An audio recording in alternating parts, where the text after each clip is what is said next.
Hi, I'm still here at ISPAmerica 2026. We're now on day 3. Been meeting lots of really interesting people, and I am lucky enough to be speaking to you today to Cameron Kilton from Nextlink. Cameron, tell us a little bit about Nextlink. Oh, appreciate it. So Nextlink, we're 12 years young as far as an ISP. We service 12 states across the U.S., overwhelmingly fixed wireless, but we have a lot of fiber in the network as well. Currently headquartered in Texas, but we have operations all through the Midwest. So with 12 states in your coverage area, that makes you one of the larger fixed wireless operators in the whole of the states, I guess, yes? Yes, it does. It's definitely quite the operation. We have nearly 1,000 people working for us across the country, and it's been quite the growth so far.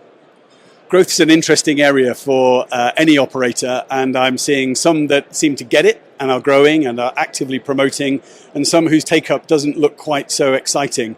Looking into the future, where do you think the industry is heading, and what is the prospects for the wireless market or the fixed wireless market? Industry is in an interesting time right now. I think what we're going to see in the WISP vertical particularly, it's kind of the same thing that happened to CCA about a decade ago. I think you'll see some more mergers and acquisitions take place. Some of the smaller guys rolling into the big guys. It starts to make sense as scale becomes more problematic.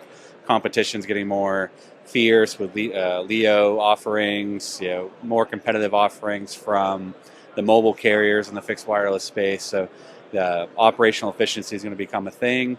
And unfortunately, some of the smaller operators are probably going to get squeezed out. And it's unfortunately sad to see, but it's just the reality of the situation I think we're seeing in the market. Yeah, economy of scale is vital in every utility business, including telecoms, isn't it? So in ISPAmerica 2026, there's several people I've spoken to have said maybe the numbers are a little bit down. What do you say is the mood of the event? What are the key themes that are starting to come through in this year in particular? A couple good questions there. So I'd say the attendees quantity is down, but I'd say the quality is actually up. A lot of people I've seen at a lot of these shows in the past, it's like you get a lot of tire kickers. They'll come up to a booth like yours, like, what do you do? Like, if you've been in this industry for more than a minute, you pretty much know who you are at this point. And that's a good and a bad thing, but we also get more quality interactions. I know I'm getting more quality interactions with the vendors, and having been on the vendor side, I know that some of my operator colleagues are able to get more quality time with those people to solve real world problems. Does it lead to a lot more sales? Who knows? But I do know it's solving more problems for the next person, which then helps word of mouth across the industry. And what was your second part to that question? Well, any key themes that are emerging as a result of the talks, the panels, and so on. And key themes, naturally. I mean, we're still very much in an AI discussion and data. I've had 3 sessions. I spoke at one. I've moderated 2, and that's an overwhelming theme. From what we started 2 years ago, when I started talking about how Nextlink's using AI and network and where people are starting to evolve, I'm definitely seeing adoption take place. They still have a lot more work to do. I know we still have a lot of work to do. We're always trying to be better, but we're getting. That's still a current theme, and what I've seen for people is like, hey, if you're going to get into AI, particularly, is your data needs to be good. And spending time to clean it, sanitize it, have it in a good order is definitely been a theme. And the second part to it's been, if you want to automate and find more efficiencies, is your processes. Do you have a good document stream of your standard operating procedures for whatever the workflow may be? Because if you have that, moving into automation becomes so much easier. Yeah, I agree about the processes in particular, and AI is an interesting thing. So one question on AI, there's a lot of hype in everything to do with AI right now. I see some people saying we are in early and everyone else is late, and I see other people saying you're all taking a hell of a gamble, that it's risky and it can't be trusted. What do you think is the real truth around there? Is it risky, or is it actually genuinely delivering value? And if so, in which areas? I would say all those answers are right. There is a number of efficiencies that can certainly be gathered by using AI. We are certainly using it. It's also having a good foundational understanding of how to interact with it is super important. There are people that in the cybersecurity risk, data governance, all that's super important. We don't put we have very good policy in place. Like not everything can just go to a cloud LLM for processing. A lot of that's happening actually on our own network. We have our own LLMs. We have our own network assets to process sensitive information that's kind of in a closed loop. Kind of got it in a box. Guardrails are super important. Agent orchestration is super important.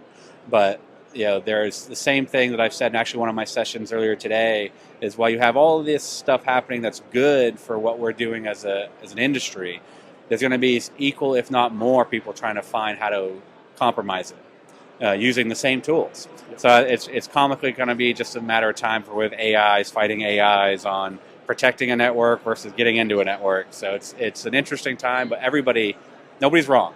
There's concerns, there's legitimacy, there's efficiencies. We're finding a ton of efficiency. We're using agentic bots in some of the call center applications today. We still give the option for anybody to speak to a human.